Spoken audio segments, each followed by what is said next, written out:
Welcome students, welcome to Manabadi videos. Andhra Pradesh సంబంధించిన MPC పర్టికులర్గా group వాళ్ళకి మాస్టర్ కీ రిలీజ్ చేయడం జరిగింది. మాస్టర్ కీ అంటే మీరు ఏ షిఫ్ట్లో అయితే ఎగ్జామ్ రాశారో ఆ షిఫ్ట్కి సంబంధించిన క్వశ్చన్కి రైట్ ఆన్సర్ ఏంటి అని చెప్పి కీ రిలీజ్ చేయడం జరిగింది. 18th మే నుంచి 23rd మే దాకా మార్నింగ్ అండ్ ఆఫ్టర్నూన్ 2 షిఫ్ట్ సంబంధించి సపరేట్గా వాళ్ళు వెబ్సైట్లో పెట్టడం జరిగింది. సో దీన్ని ఓపెన్ చేసుకొని కీని చూసుకోవచ్చు. మరి మీరు రాసిన ఆన్సర్స్ ఎక్కడ కనబడతాయి అంటే మీరు మళ్ళీ ఏపీ వెబ్సైట్కి వెళ్ళి కీ రెస్పాన్స్ షీట్ అని చెప్పి ఉంటుంది. సో ఈ రెస్పాన్స్ షీట్ని ఓపెన్ చేయండి. ఈ రెస్పాన్స్ షీట్ని ఓపెన్ చేస్తే మీరు ఏమైతే ఆన్సర్స్ రాశారో ఆ ఆన్సర్స్ అన్నీ ఓపెన్ అవుతాయి. సో ఇక్కడికి వచ్చేసరికి మీ రెస్పాన్స్ షీట్లో మీ registration number and hall ticket నంబర్ని రెండింటిని ప్రొవైడ్ చేయాల్సి వస్తుంది.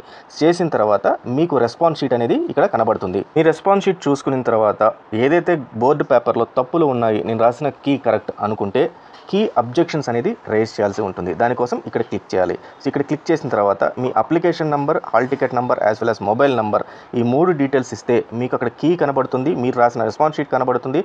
దాన్ని బేస్ చేసుకొని ప్రతి ఒక్క క్వశ్చన్కి సంబంధించి మీరు అబ్జెక్షన్స్ అనేది రేజ్ చేయొచ్చు.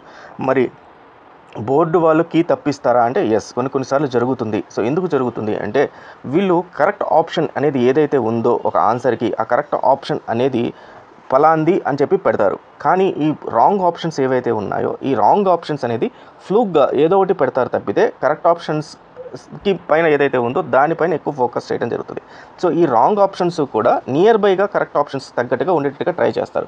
సో మనం ఏం చేస్తాం, కన్ఫ్యూజన్లో మనం ఏదైనా ఒక ఆప్షన్ పెడతాం, కానీ కొన్నిసార్లు ఈ ఫస్ట్ ఆన్సర్ కరెక్ట్ అవుతుంది, సెకండ్ ఆన్సర్ కరెక్ట్ అవుతుంది. అంటే రెండు రాసినా కూడా కరెక్టే ఆన్సర్లు. సో మీరు సెకండ్ పెట్టారు, గవర్నమెంట్ కీలో 1 అనేది ఉంది మనకు బోర్డు కీలో. సో అప్పుడు 1 and 2 రెండు కూడా కరెక్ట్ అవుతుంది. ఒక్కొక్కసారి ఏమవుతుంది, వాళ్ళు ఇచ్చిన కీలో పొరపాటున సెకండ్ ఆన్సర్ ఉండేదాన్ని వాళ్ళు ఫస్ట్ ఆన్సర్ అని చెప్పి ఇవ్వడం జరుగుతుంది. అది మాన్యువల్ మిస్టేక్ అయి ఉండొచ్చు, లేకపోతే టైపో మిస్టేక్ అయి ఉండొచ్చు, కంప్యూటర్లో మిస్టేక్ అయి ఉండొచ్చు. సో అలాంటప్పుడు ఏమవుద్ది, యాక్చువల్గా మీరు 2 అని పెట్టుంటారు, 2 అనేది కరెక్ట్ ఆన్సర్, కానీ వాళ్ళు 1 అనేది కీలో ఇచ్చుంటారు. సో మీది 2 రాంగ్ ఆన్సర్ అని చెప్పి ఇక్కడ మీకు -1 మార్క్ పోద్ది అనమాట. సో అప్పుడు మీరు జాగ్రత్తగా చూసి లేదు ఫస్ట్ ఆన్సర్ కరెక్ట్ కాదు, సెకండ్ ఆన్సర్ కరెక్ట్ అనే అబ్జెక్షన్ అనేది రేస్ చేయాలి.